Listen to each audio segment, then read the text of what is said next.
This is CBC Nova Scotia News. Tonight, speaking out, Nova Scotia's Chief Medical Officer of Health on the dropping of charges against the people he says harassed his family. RCMP body cams. Some detachments plan to outfit Mounties in Nova Scotia communities starting this fall. And help for Honeysuckle. A Halifax clinic is giving this donkey a leg up in life. Heat warnings are in effect for the next couple of days across the province as temperatures soar into the 30s with humidex values into the 40s. Your full forecast is coming up. Good evening. Nova Scotia's top doctor is speaking out tonight after charges against the people he says harassed his family were dropped. Dr. Robert Strang says the harassment of healthcare workers is dissuading people from taking public health jobs. As Kayla Hounsell reports, for him, the issue is personal. What? Hey, Jim. I think you have the wrong number. A prank call to Nova Scotia's Chief Medical Officer of Health. For 3 nights back in 2022, Dr. Robert Strang says people protesting COVID restrictions parked outside his home and called him continuously. Robert? They were shining lights into our rooms in our house. We have a son with a very complex disability. We were really on edge because once he's awake for the rest of the night. 2 people were charged with criminal harassment, mischief, making harassing phone calls, and intimidation of a health professional. One of them, Jeremy McKenzie, is the founder of the group Diagolon, which has been the subject of controversy in the House of Commons. Diagolon stands against everything we stand for as Canadians. And has been linked to the border blockade in Coutts, Alberta, and the trucker convoy in downtown Ottawa. McKenzie declined to be interviewed. He was set to go to trial last week, but the charges against him were thrown out because of a Supreme Court of Canada ruling that says people have a right to go to trial within 18 months of their arrest. It wasn't because of an acknowledgement or any condoning at all that the actions that were taken by those individuals was appropriate anyway. Strang says harassment of healthcare workers is now dissuading some. People are looking at, why would I want to be a Chief Medical Officer of Health? There's no question it seems to be escalating. The Canadian Medical Association lobbied for a law that came into force more than 2 years ago to protect healthcare providers, but its impact remains unclear. I'm aware that some hospitals are considering putting metal detectors at their doors to avoid injury to their staff. Strang says what took place outside his home left him feeling vulnerable, but his focus now is on asking Canadians to work together to prevent this kind of behavior. Kayla Hounsell, CBC News, Halifax. Police say a 90-year-old man died in a head-on collision in James River yesterday. RCMP were called to the 1200 block of Highway 4. Investigators believe an SUV heading eastbound crossed the center line after navigating a curve, colliding head-on with a semi-truck driving the opposite way. The SUV driver, a 90-year-old from Heatherton, was pronounced dead at the scene, according to a news release. The driver of the semi-truck was not injured. The municipality of the district of Lunenburg has passed its own land use bylaw and planning rules related to coastal protection. It's the first council to do so after the provincial government announced it was abandoning its Coastal Protection Act. Among the Lunenburg regulations, there will be 30-meter setbacks from the shoreline, factoring in future storm surge and rising tides. Gone out to the community several times. There's been a lot of meetings in relation to this.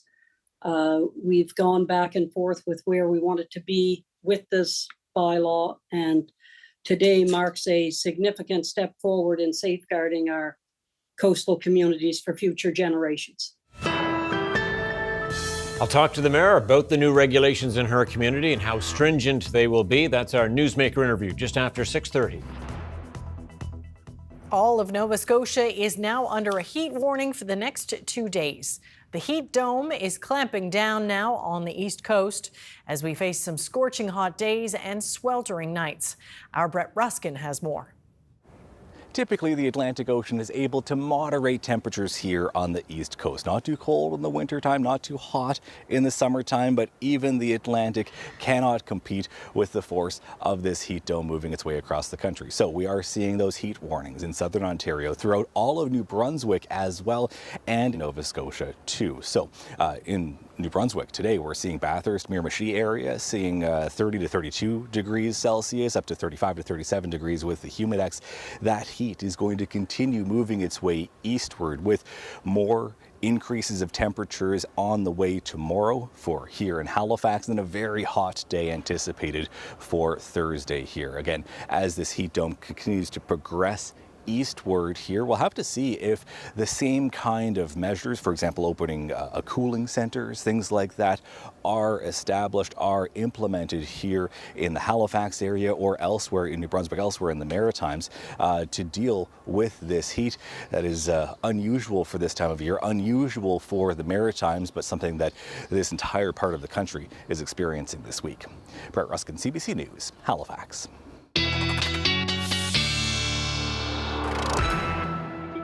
And someone who's been watching the thermometer and the humidity, Ryan Snoddon with us now. It's going to feel pretty hot and sticky, huh? Yeah, not just for the daytime, but the overnight lows, importantly, are going to be very, very uncomfortable for sleeping for those without air conditioning, especially heat warnings, as Brett mentioned, in effect across the entire region now and most of eastern Canada. Now, as we look at the temperatures out there, starting to creep up into the high 20s already through the valley into the Keji region, Antigonish up to 27, but this really is just the appetizer with the full meal deal coming. And we're starting to look at those dew points, again, creeping up into the high teens. That is getting into that humid to oppressive range.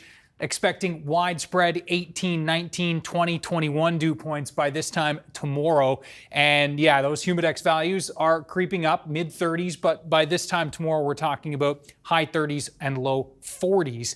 And that's going to be the case for the next 2 days. Look at these temperatures. Widespread 28 to 34.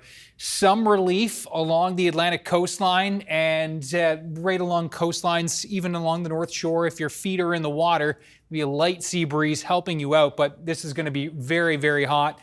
Humidex values 36 to 42 will be kind of the widespread range over the next 2 days. Now, the good news is this heat and humidity has an expiry date.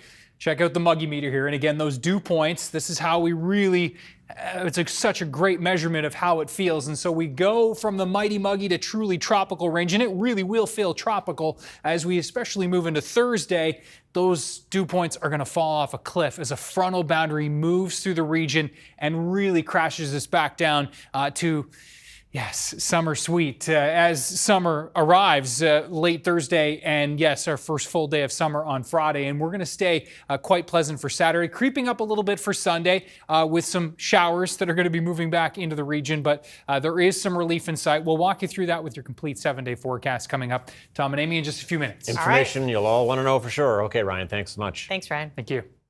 A pilot program that saw RCMP officers at some Nova Scotia detachments wearing body cameras is now turning into reality. At the Board of Police Commissioners meeting in Dartmouth, the RCMP stated they've been given approval from the Treasury Board to officially start rolling out the body cameras this fall. Paul Palmer reports. Cameras worn by RCMP officers have been rolled out slowly through a pilot program in Nova Scotia. But in just a few months from now, officers at detachments in Sheet Harbour, Musquodoboit Harbour and North Preston will be wearing them after further approvals made by the Federal Treasury Board. As a result of that, we're looking at rolling out body-worn cameras here between October and March of the coming fall and spring. The RCMP had planned to outfit between 10,000 and 15,000 frontline officers across the country starting in 2023. But early tests on the cameras showed there were some issues that had to be worked out. With those kinks now gone, more cameras are being put to use. So body-worn cameras hold the promise of greater transparency for the public. And also I would suggest greater transparency for police officers and other folks that are responding to calls. So it's a very positive innovation. Both the RCMP and Halifax Regional Police made presentations to the Board of Police Commissioners. HRP is estimating the cost to purchase and maintain 400 body-worn cameras to be $2.4 million per year over the first 5 years. Having that ability to provide that most fulsome, honest account in terms of, taking the human element out of it to a certain degree in terms of interpretation and perspective, and allowing that analysis would be beneficial. Halifax Regional Police and Halifax RCMP have many integrated departments, which should make the transition easier if and when HRP begins to implement body cameras. The steps that have to be taken would include sourcing the equipment, sourcing the data management system, but they have a line on that. They're going to weigh heavily on the RCMP's experience. The next step would be around presenting in the fall the budget ask. Kent says that will take some time, but it's possible we could see HRP officers wearing body cameras as early as spring of 2026. Paul Palmeter, CBC News, Dartmouth. After years of planning, Halifax is finally moving ahead with a new design for the Windsor Street Exchange. The city got $23 million in federal funding to help fix the traffic bottleneck at the north end of the peninsula. The money was tied to improving congestion for trucks headed to the Fairview Cove container terminal. The new plan allows for free-flowing traffic between the Bedford Highway and the McKay Bridge, bypassing the current intersection. There will be a new connection between Bain Street and Lady Hammond Road, which would be the new way drivers head from the peninsula up to Bedford. There are transit priority lanes for buses in some areas and a new multi-use path for cyclists and pedestrians. The city will also ask the federal government for an extension to finish in 3 years. But councillors were concerned the transit piece didn't go far enough and told staff to consider a dedicated bus lane and other active transportation improvements. Council's been pretty unanimous on it, almost unanimous on its concerns about this, but it doesn't risk losing the money, and it keeps the project moving forward, because I think it's pretty essential that we see this project move forward in the next couple of years.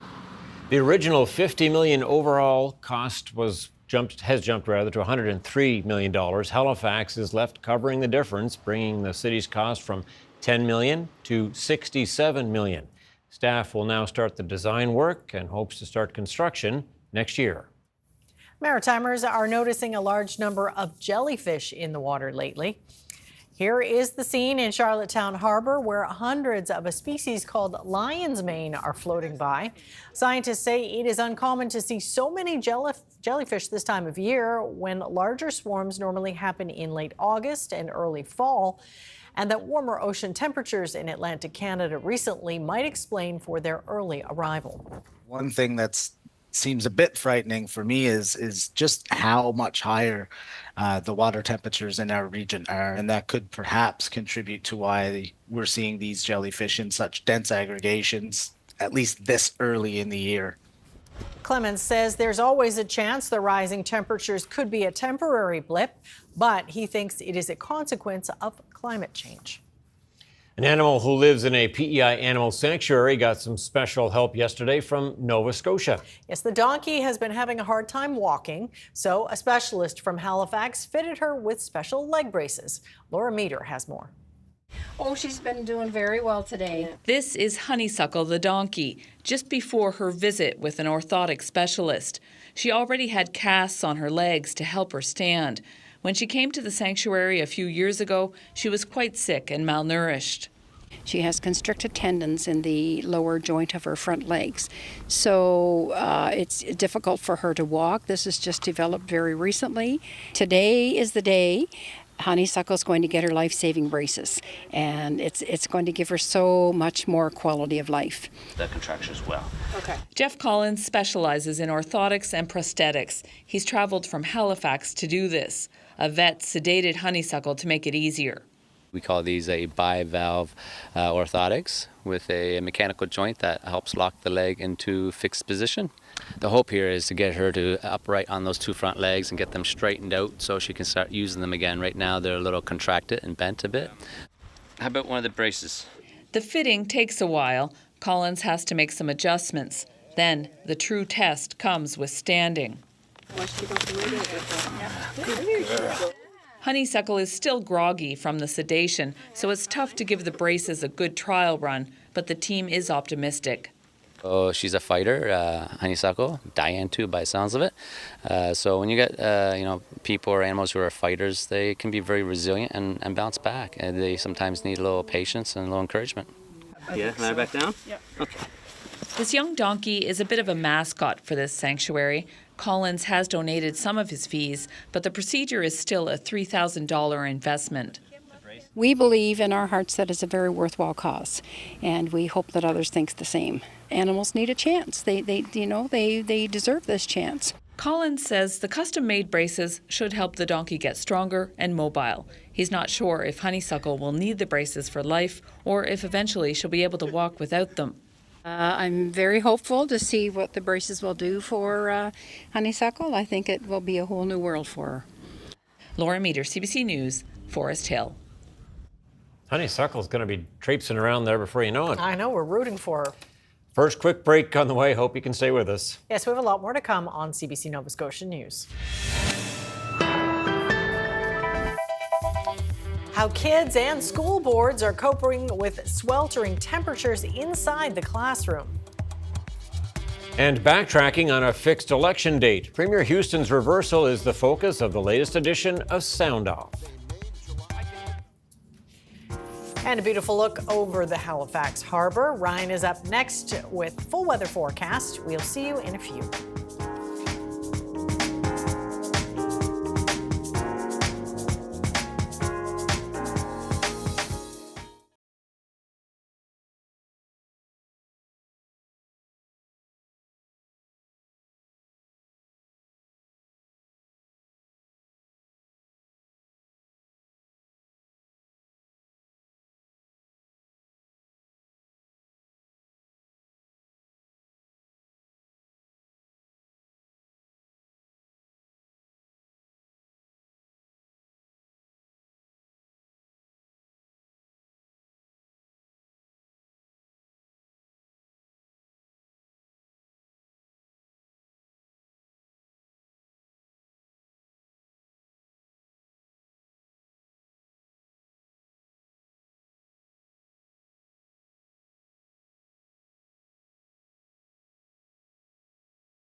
All right, well, some of us wanted summer weather, and boy, are we ever going to get the heat of summer. We wished a little too hard, I think, right? Yeah, pretty much. We're waiting for summer to arrive, and arrive it has. Sure has. A few days early, of course, arriving officially late Thursday afternoon.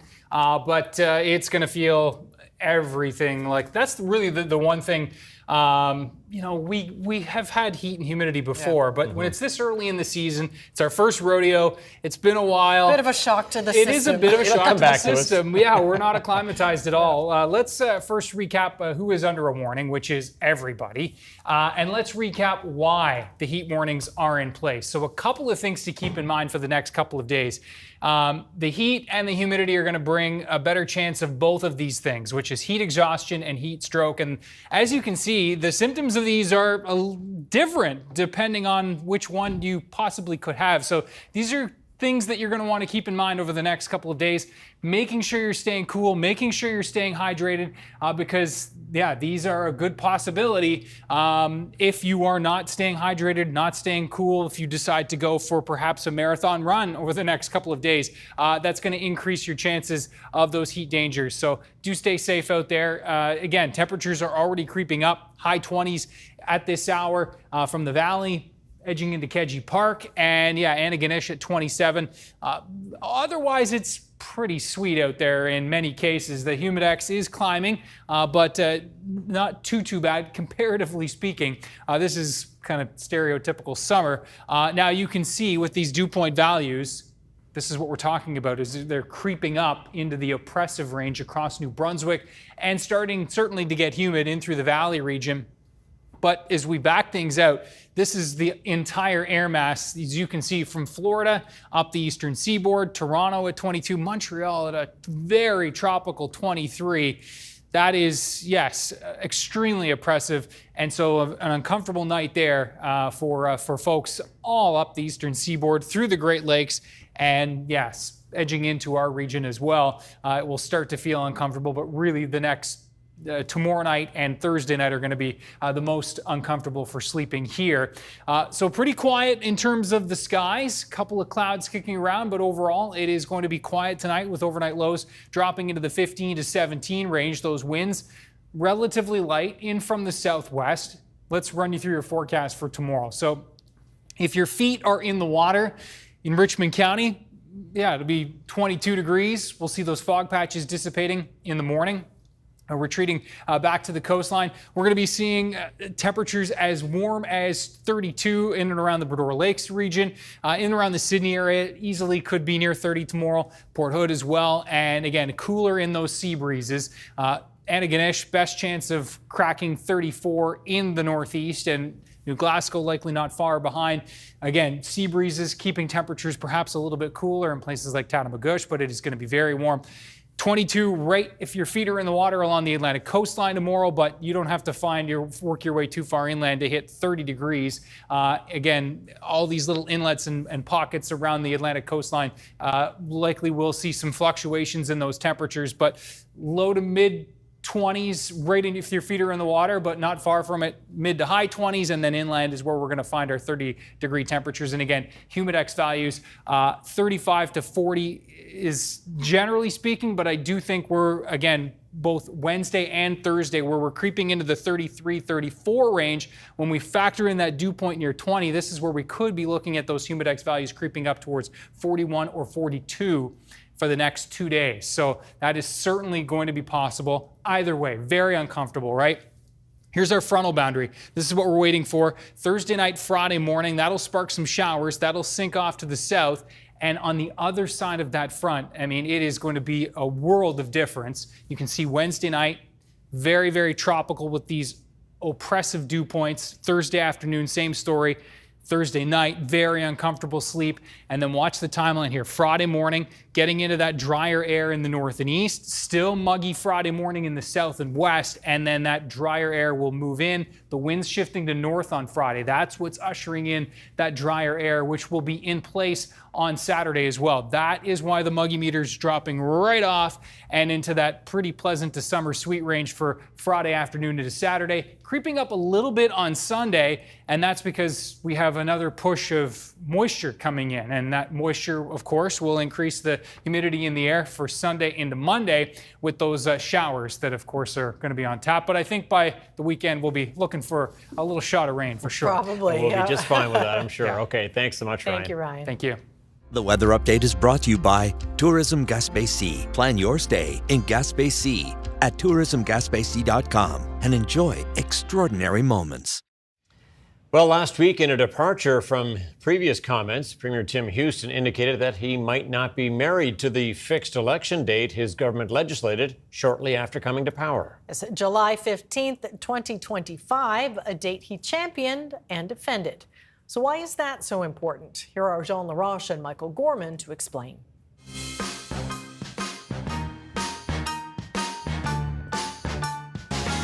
Former governments have chosen not to act upon the request of election in Nova Scotia, but this government won't look the other way. We're going to walk the walk, Mr. Speaker. There will be a fixed election date in this province. So 2.5 years ago, the Premier and his party did walk the walk.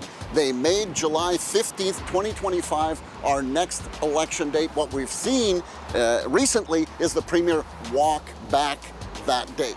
I think there's also something that needs to be acknowledged about this debate that's happening, and it is that too often politicians take unfair criticism for changing their minds. I think it's entirely appropriate when it happens in a case where new information is received and the government realizes maybe this policy direction is not best. We've seen that recently with amalgamation in Antigonish, support for the wine industry, policy around non-resident property tax. But that's not how this situation is playing out, because back when Bill 1 was going through the legislature, many people, not just opposition MLAs, pointed out flaws with the government's approach, not the least of which is that a summer election is not great for voter engagement. Yet the Tories plowed ahead and they passed this bill. There are many, many good reasons for fixed election dates. Let's go back in time and listen to what the Premier was thinking 2.5 years ago. What the legislating a fixed election date will do is it will take away any perceived advantage by the government that the government has in controlling the timing of the next election. We all know that governments sometimes pick a date that they think benefits them, snap election, high in the polls, whatever the case may be, know something bad's coming. We want to be very fair with the opposition parties. Now, there's something else that I think is worth mentioning in the context of maybe moving away from this fixed election date to go sooner. And the Premier, a couple of weeks ago when this came up, talked about the idea of it would be unfair if the public decided it wanted an election for him to not listen to that. The reality is, though, there's no mechanism for that. Short of someone showing up and knocking at his door or slipping him a note when they see him, that's not how it works. In a majority government setting, one person and one person only controls when any election will be called, and it is the Premier. It would be disingenuous to suggest otherwise, and I think that needs to be acknowledged in all of this. And we've seen him break his word on other promises, like a better paycheck guarantee, the Coastal Protection Act. But the fact is, if the Premier does choose to go early, I think it's because he knows that despite all the money he's spending, the situation is getting worse in our hospitals. The housing crisis is getting worse, and Nova Scotia has become one of the most expensive places to live under his leadership. We're seeing a trend with this government of symbolic legislation, which, to be honest, is a waste of everyone's time. We had hoped that this legislation was more than a symbol and was, in fact, a commitment to give Nova Scotians and Elections Nova Scotia and other agencies that need to spend money and prepare some certainty around the election date. What we saw in New Brunswick with Blaine Higgs, will he, won't he, both last fall and last summer, it cost Elections New Brunswick $1.7 million to get ready for an election that didn't happen. So do we want the same thing happening here? All of which is to say, it is entirely the Premier's right to go sooner than the fixed election date. The fixed election date amounts to the absolute drop dead, this is when you must go, period. But if the Premier is going to decide to go sooner, he owes the public two things. One, a strong explanation for why he's going sooner, and two, he needs to own that decision himself. Well, up next, I'll talk with the mayor for the District of Lunenburg about that community's new Coastal Protection Act regulations passed today. That's our Newsmaker interview. Please stay with us. You are watching CBC Nova Scotia News.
The municipality of the District of Lunenburg has passed its own land use bylaws and planning rules related to coastal protection. It's the first council to do so since the provincial government announced it was abandoning its Coastal Protection Act.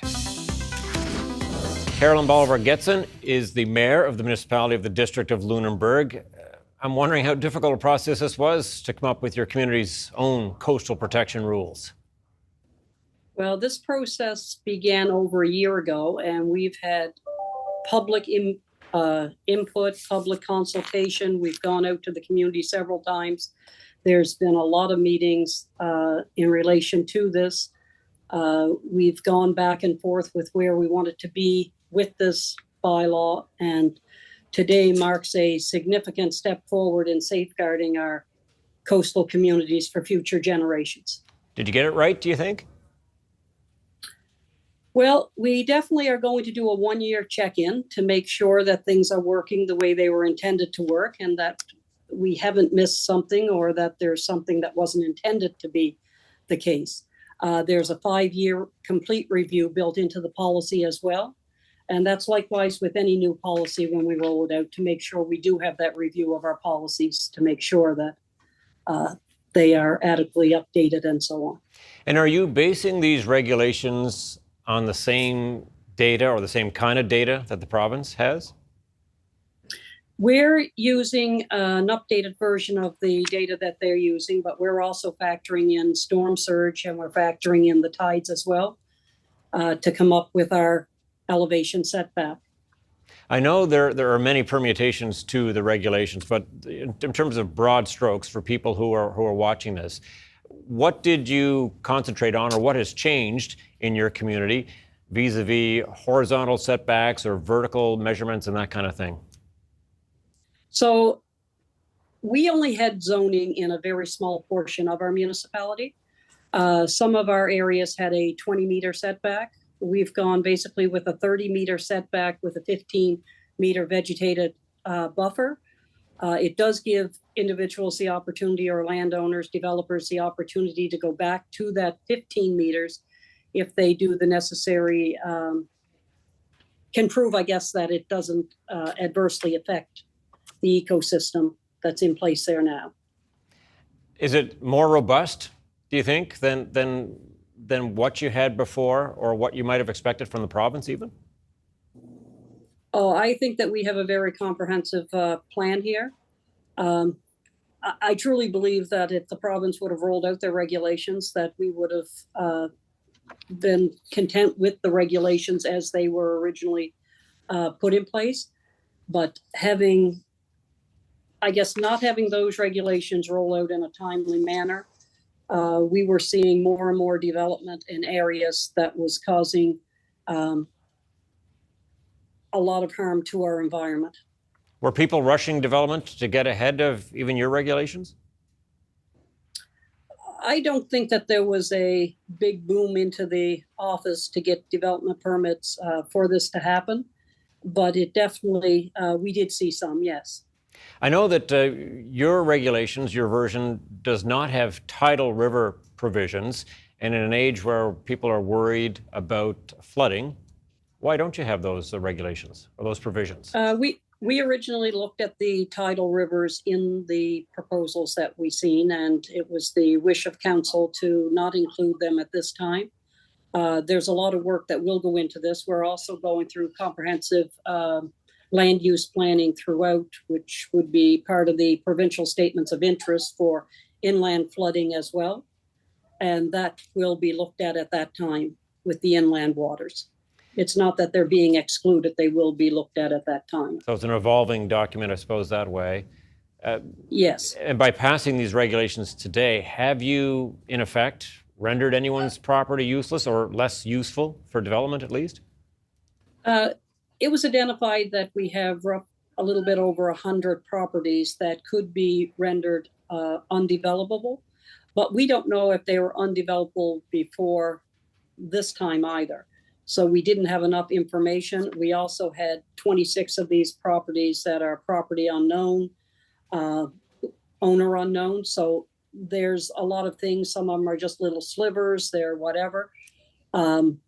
So it's hard to say exactly what that number is right now. I do know that if people are going to apply for a building permit now, they will have to go through the development permit process. And it doesn't stop them from adding on to their existing property. It means they can go up or come back away from the shoreline to do that. And these are for new development as well that would have to adhere to the regulations. So there is more or less a avenue for people to still be able to build onto their existing structures. Mm. Well, just quickly before I let you go. There are some exemptions as well. If you look at fish shacks and some of these other buildings that are non-habitable buildings, it gives people an opportunity to still have these buildings that are closer to the shoreline for. Okay, we only have about 20 seconds left. What's the big lesson learned for you in this whole process? Well, it definitely was a comprehensive review that happened, and the bylaw that rolls out. And like I said, the new coastal bylaw reflects our commitment to addressing the challenges of climate change. And I think that's very important to protect the coastline for future generations to come. Carolyn Bolivar-Getson, thank you. Thank you.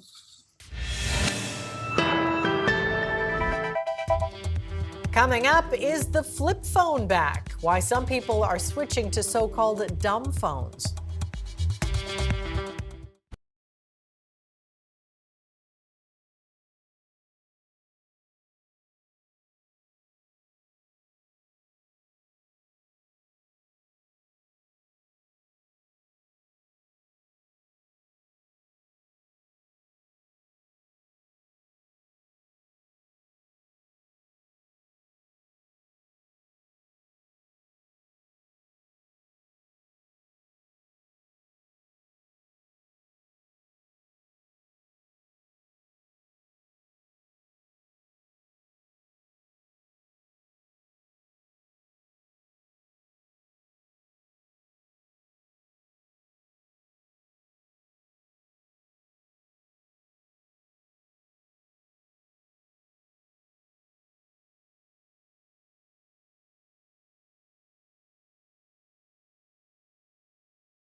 Welcome back. Millions of Canadians are sweltering under a heat dome this week. Warnings stretch across large parts of Ontario, Quebec, and in eastern Canada. It is like a triple whammy. I mean, not only do you have the heat, but also you have the poor air quality from the fact the sun will cook the chemicals coming out of our tailpipes and smokestacks. So that's an issue, but it's the heat, morning, noon, and night. We can't escape it. Eastern Canada is a hot spot where it'll be 10 degrees hotter than usual, and that is in the shade. Then factor in the humidity, and in Ottawa and the Toronto area, it could feel as hot as 45 degrees. Air quality could become a problem too. A weather system south of the border is driving the heat. Health risks associated with these temperatures are greater for older adults, infants, and young children. Students across the country are also sweltering in the oppressive heat. Most are in classrooms that don't have air conditioning and lack updated cooling and ventilation systems. Deanna Sumanak-Johnson spoke with students, parents, and administrators about how they're coping. Grade 4 student Abigail Lafeve says that on hot days it's hard to concentrate in class. And it's usually like 27, 28, 29, sometimes even 30. Like many schools across Canada, Abigail's doesn't have air conditioning. There's so many kids at our school that are leaving early because they are sick. They're pale, they're complaining that they're going to throw up. With heat waves starting as early as May and lasting well into the fall, climate change impacts are felt by Canada's students.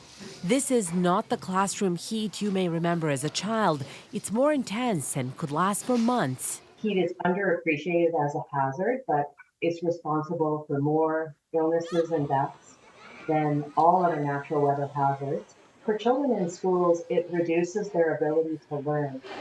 We emailed provincial and territorial ministries of education. Some answered our questions about how they're tackling overheated classrooms. BC Ministry of Education said that it upgraded HVAC systems in 400 schools since 2020 to the tune of $300 million. Alberta said school boards have the autonomy, accountability, and responsibility to ensure their facilities are responsive to extreme weather conditions. A similar sentiment was expressed by education ministries in several other provinces. But this Ontario School Board trustee does not buy it. The money that the government gives us isn't enough. And in this day and age, it's unacceptable. At her initiative, a dozen schools in Toronto Catholic School Board are piloting a project, misting stations where kids can cool off. It's nice when the mist hits you because it's like a big relief, you know? It's a solution, but not exactly for the problem we have. It doesn't solve the heat in the classrooms. As parents and educators fight to make schools a safe and comfortable place to learn in a changing climate. Deanna Sumanak-Johnson, CBC News, Toronto. Immigration is going to be a key issue in this year's presidential election in the United States. Today, President Joe Biden announced a sweeping new policy that will lift the threat of deportation for hundreds of thousands of people. Today, I'm announcing a common sense fix to streamline the process for obtaining legal status for immigrants married to American citizens who lived here for a long time. The new policy applies to certain people who do not have legal status in the U.S. but have an American spouse. If they've been in the U.S. for at least 10 years, they'll be allowed to stay in the country while they work through the process of getting legal status. Some 500,000 spouses and 50,000 of their children could be affected by the policy. The announcement comes after the Biden administration recently enacted an aggressive crackdown on migrants along the southern border. Individual Canadians are not the only ones struggling with high interest rates in this country. Small and medium businesses are also having trouble making ends meet. That's in the findings of a survey out today from Equifax Canada. Scott Peterson has the details. This survey out this morning is showing basically the same thing that's happening with individual Canadians incurring more debt from month to month. Same thing is happening with small and medium-sized businesses. And this is according to Equifax Canada. And they're the group that keeps track of debit and credit card payments on the front lines to see what these small and medium businesses are doing. Let's take a look at some of the effects and some of the results of this survey that's out this morning from, again, from Equifax. There has been a 74% jump in installment loans at the later part of 2023. This is in order to pay back for a lot of businesses that took out the Canada Emergency Business Account loans in order to pay that back to get the free forgiveness on that. Also, delinquency rates. This is a serious one as well. That's up over 12% in the first quarter of this year. And this is a delinquency not paying bills for longer than 30 days between businesses and suppliers. And that's a troubling statistic because if you're not paying a supplier, that supplier will not supply what that business needs to continue to exist. Also, we're looking at total debt outstanding, which is creeping up for a lot of small businesses and medium businesses out there. Outstanding trade balances are up 7.5% to a new record of $32 billion of total accumulated debt out there. That is a record high as far as what's being accumulated for small businesses. And again, a footnote here, smaller, medium type of businesses are really the backbone of the Canadian economy. They are responsible for the majority of employment in the country, and a lot of economic benefits are spun off from this these very entities. And also they're looking at we saw our first rate reduction from the Bank of Canada. So clearly a lot of people, individual Canadians, as well as a lot of small, medium, and large businesses for that matter, are hoping for more rate cuts to make things more affordable in the near future. Scott Peterson, CBC News, Toronto. Russian President Vladimir Putin is in North Korea for a summit with leader Kim Jong-un. It's Putin's first visit to the reclusive state in 24 years. The Russian president has expressed thanks for North Korea's support in the war in Ukraine. Putin also pledged to strengthen trade, security, and cultural ties between Moscow and Pyongyang. Western powers and NATO have expressed concerns that Russia could provide support for North Korea's missile and nuclear programs.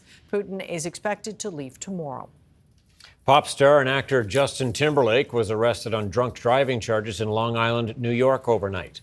Police say he ran a stop sign and veered out of his lane near Sag Harbor when he was stopped shortly after midnight. Timberlake had bloodshot eyes, alcohol on his breath, and performed poorly on a roadside sobriety test, according to the officers. The charge comes amid his first world tour in years. The 43-year-old performer began his career as a Disney Mouseketeer, then rose to fame in the boy band NSYNC. He embarked on a hugely successful solo career in 2002. Over the years, he's won acclaim in a number of movies and has 10 Grammys and 4 Emmy Awards. So-called dumb phones are now having a moment. The retro mobile devices lack the bells and whistles of a smartphone. They perform basic functions like calling and texting, but can't connect to the internet. As Nisha Patel shows us, becoming more popular with younger people looking for less distraction. She's got her school schedule. When Lee Tynan agreed to get her 13-year-old daughter a cell phone, she didn't want it to become a distraction. When there's a smartphone or a screen, you don't practice guitar, you don't read a book, you don't just be bored. Hello? She spent about $80 on a flip phone. It allows talk and text, but no social media. And then I just thought I really don't feel comfortable with her being online all the time. Known as dumb phones, simple phones, or even boring phones, these basic models seem to be making a comeback. Sales in Canada grew by 25% in 2023 compared to the year before. The smartphone is not a source of enjoyment anymore. It used to be fun, but now they're addicted to it. So they want to go back to simpler times using a simpler device. The company that makes Nokia phones has relaunched a model from 20 years ago.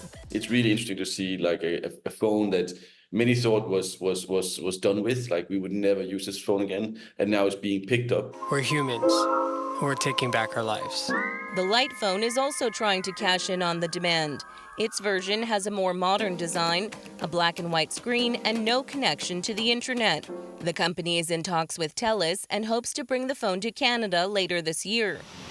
Though iPhone and Android devices still make up the overwhelming majority of new phone sales in North America. Right now I'm using the F22. Kristen Campbell has made the switch. I just felt a lot calmer and a lot happier, and I just get to live my life in the place where I am at that moment rather than constantly being mentally elsewhere. For her, getting a dumb phone was the smart move. Nisha Patel, CBC News, Toronto. Strength in the energy sector helped Canada's main stock index inch higher today as the price of oil moved up. Here's a look at how the markets did as we head to break.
Oh, when do you open the windows in the house? Too soon, too much heat comes in. I don't know. You got to gauge these things somehow. We try and keep the house as cool as possible. Get the fans going. Scorching outside soon. Yeah, tomorrow, leave the blinds down. That's one key for sure. When you head out for the day, make sure that sun's not beating in there all day and heating your house up. A lot of great tips you can find online, and we are going to be looking at the next 2 days. Really is kind of the peak of this, but some relief in sight, which is good. We can manage it. It's not like 7 days of relentless heat. Just a taste of it. Yeah, for sure. Let's have a look at our viewer picture of the day.